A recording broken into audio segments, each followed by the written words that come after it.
চাই ল'ব কেনেকুৱা আমি আছোঁ এতিয়া এইটো কহিমা ৰোড আৰু ইফালে আছে মাঞ্জাপালে যাব ৰাস্তা এইটো আমি ইয়াতে খাৰা হৈ আছোঁ সেইটো কাৰণে অকণমান ভিডিঅ' কৰিলোঁ চাব কেনেকুৱা ৰাস্তাটো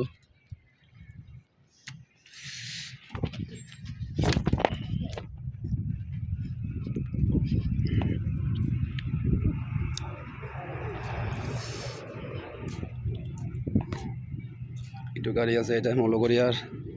এইটো মোৰ গাড়ী ইফালে গাড়ী আছে আৰু মোৰ লগৰীয়াটো ইয়াতে গাড়ীৰ ভিতৰত বহি আছে এতিয়াও বৰ্তমান কি হ'ব কি হ'ব কি কৰিবি ভাত বনাবি নাই ভাত ভাতটো পানীটো অকণমান আছে এইটো বাল্টিং পানী আছে এইটোও আছে নহ'লে কি কৰিম বনাই খাম হা ভাত বনাই লওঁ অঁ বনাই লোৱাটো ভাল হ'ব এতিয়া আৰামত বিন্দাছকৈ বনাই কিনে খাম এয়া চাওক কেনেকুৱা আমি ইয়াত আছোঁ আৰু এইফালে ৰাস্তা আছে এইফালে চাওক কেনেকুৱা